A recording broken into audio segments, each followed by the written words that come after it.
Next up, our impact producers introduce us to a group of elementary school students who have a hands-on connection to the past, thanks to an unusual archaeology program. You might have to stand it up. Yours is pretty flat, so you're probably going to have to say 0.1. Archaeology for me is a chance to understand people's lives. I can look at what people wanted us to understand by reading their letters, the signs that they carved on the sides of mountains. But with archaeology, I can also gain a view of things they never intended to communicate into the future. It's a sort of really broad set of tools and methods that let me understand all sorts of things about the ancient past, including things people never expected people would be interested in or that they would ever find out. If you want civilization to remain civilized, you have to do your part. You have to tell people what it is that made the world the way it is. Professors Bruce Zuckerman and Lynn Swartz-Dodd are archaeologists at the University of Southern California. Both have dedicated their careers to the study of ancient artifacts and inscriptions, relics whose messages lay buried beneath thousands of years of wear and tear. Only when you see these things do you begin to understand what it is about your world that is special. Because you look and you say, I'm looking at this world, I've never seen these things before. Oh, but that's sort of like the way I do it. Or maybe they do something completely differently than I do. Professor Swartz-Dodd has spent her life uncovering history. She's traveled all over the world, excavating and studying ancient civilizations. Diving underwater off the coast of Oman, looking for ancient ports and shipwrecks. Being lowered down into, tomb shafts on a swinging rope ladder in Egypt. And excavating incredibly complicated, towns that have been lived in over thousands of years in the Middle East. And on the one hand, it's incredibly exciting to turn a stone over and realize I'm looking at the side of a priest's head and a horse's nose that he was leading in a procession, a royal procession, that was depicted on the side of a temple built by one of the highest nobles in Egypt around the time of Ramses. It's also pretty incredible that someone took the time to smash it into thousands of pieces. But studying these artifacts doesn't always mean touching and examining the real thing. Photographs help archaeologists study every scratch, bump, brushstroke, or imprint left behind thousands of years ago. And not just pictures of things like you see on museum websites, but really good high-resolution images that are, in some respects, superior to having the object in front of you. To decipher these messages and document their finds, archaeologists Zuckerman and Swartz-Dodd used photography, a tool that Zuckerman says he became frustrated with early in his career. Now, when you take a standard static photograph, you're saying, that's the picture. And that, no matter how good that picture is, it's not the same. You don't get that dynamism. You don't read it the way ancient people read. Zuckerman has created a new way of photographing antiquities, one that merges good photography with the needs of archaeologists. We have an enhancement ability we call specular enhancement that allows you to make any surface ultra shiny, like you dipped it in silver. And then when you do that, all these little nuances come out, like that thicknesses of the inks on the Dead Sea Scrolls, or a very tiny impression of a seal that you couldn't read otherwise, or some aspect of a coin that's corroded and suddenly there it is, you can see the image. To me, being able to do these things is really, really exciting. To create his multi-view images, Professor Zuckerman uses a small dome lined with 32 lights to photograph antiquities. He takes 32 pictures of an object, each from a different light angle. See how this works? You can move this open. If you come around here, you'll see there's a little platform inside. In this case, the platform is holding sand because we have cuneiform tablets and we put them in the sand. And it's easier to mount them that way. And then once you do that, you see there's a camera up here, And there's a series of lights. If you look carefully, you'll see the lights have different numbers on them. There are 32 lights in all. What you do is, powered by the computer, there's a program, and it will run off a picture of the object inside here. Then, with the help of his computer, Professor Zuckerman creates a composite image of all 32 photographs. So you'll remember we took 32 pictures, right? If you look, each picture is the same picture except at a different light angle.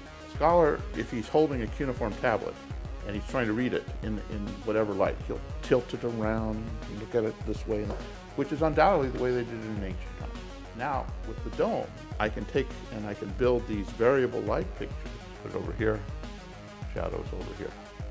Professor Zuckerman created a website called Inscriptifact to get these high-resolution photographs in the hands of scholars across the world. So Inscriptifact was developed as a means of conveying to the world, especially to scholars who had need of it, ancient inscriptions on artifacts in very high-resolution form.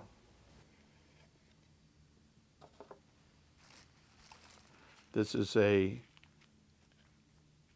little gold pendant, Etruscan, from about the 6th to 7th century BC. Although you can see how beautiful it is, you can't really see the workmanship with your naked eyes. What's wonderful about these pieces, they use what's called gold granulation work. They're little tiny gold dots, little tiny gold beads. Let's go look at his head a little bit more and we can see it now. See, now you really see them. Professor Zuckerman photographs archaeological collections from across the globe using his dome photography. The idea of the Archaeology Research Center is get your hands on the past. So it's a collection that's used by students both for their own research and just to learn about ancient objects and how they change over time, and then also to share them with people outside of USC. So for example, in the Los Angeles Unified School District. Students at King Elementary are examining artifacts from the ancient world.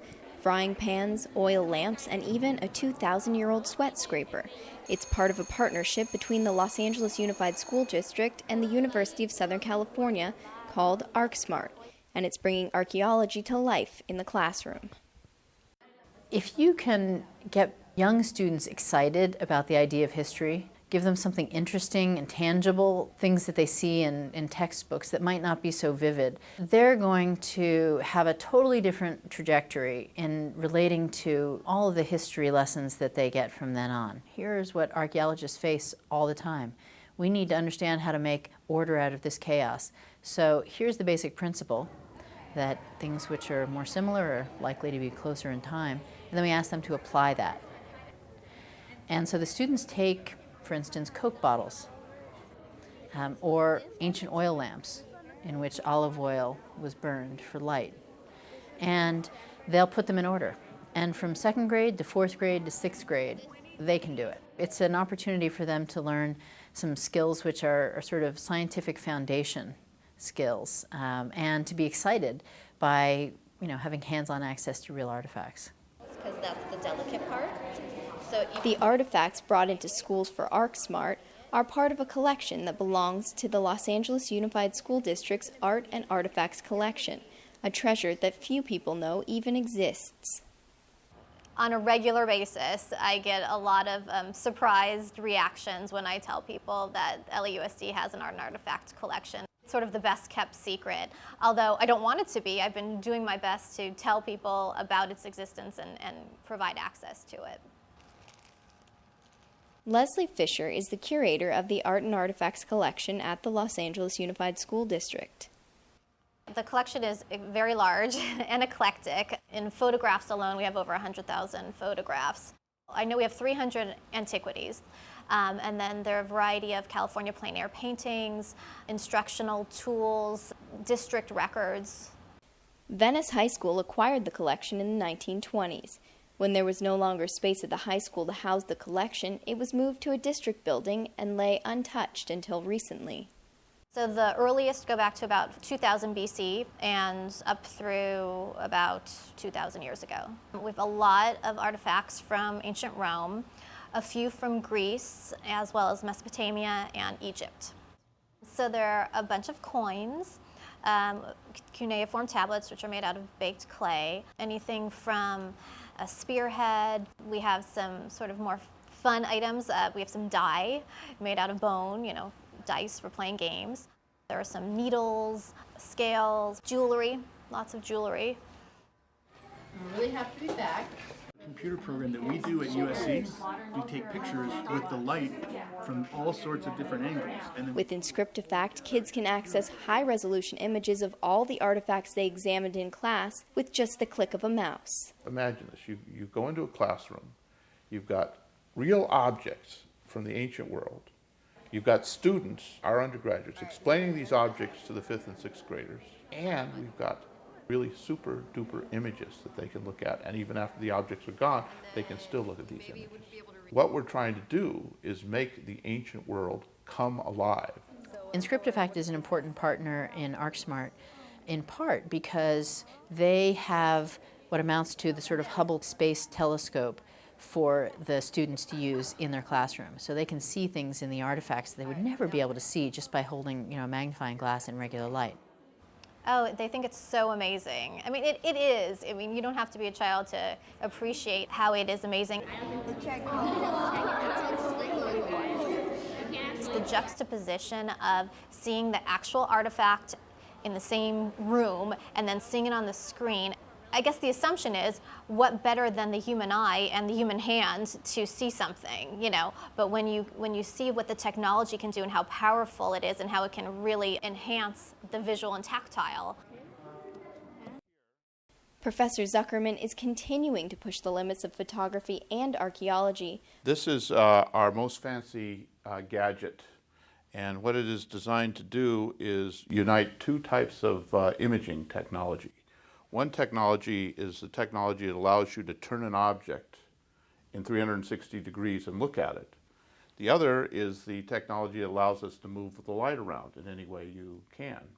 So you can look at something from any light angle. Now, in the past, you could keep the object still and move the light, or you could move the object but not move the light. Over here is where the cameras are mounted. And if you'll notice carefully, you'll see there are two camera-mounted places. The idea for that is that you can get stereoscopic views, and ultimately this might allow us, like Avatar, to do three-dimensional images, so that not only can you turn it, but it'll pop right out of the screen for you. So, James Cameron, eat your heart out. What about you? What's yours? Is it smooth? With ever-evolving technology to explore, Zuckerman, Dodd, and Fisher are hoping to inspire a new generation of archaeologists to continue the study of the ancient world. If we simply go along digging up ancient sites, writing our reports in, somewhat obscure journals, we are not going to make a compelling case that we as archaeologists, that our discipline, archaeology, is relevant to the future, or is even relevant to people today. The history itself, it's not exactly a growth industry. When have you heard some little kid say, "Oh, I want to grow up and be an historian"? If we want to preserve the ancient world, we have to instill in young people a desire to preserve this and to appreciate it and to recognize its importance. Although they were born yesterday, the world in which they were born wasn't born yesterday. But there's a context, there's a reason that things are the way they are, and you have to look back into the past in order to understand this. We're definitely providing them opportunities to learn in ways that are untraditional and entertaining at the same time. I can definitely see their excitement and enthusiasm with handling the artifacts, using the computers in innovative ways, and that will carry through.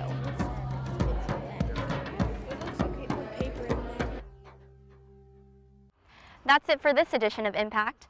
Be sure to check out all of our episodes at uscimpact.org. Now, here's a look at some of our upcoming stories.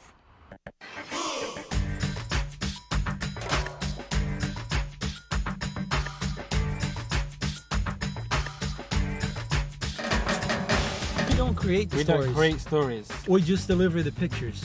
and they make what they want of it. Everybody wants the fame in the beginning, but everything in life comes with a price.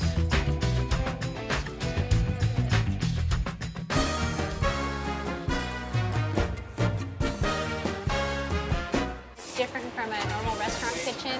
I'm getting used to just driving around with food everywhere. You kind of have to be very careful.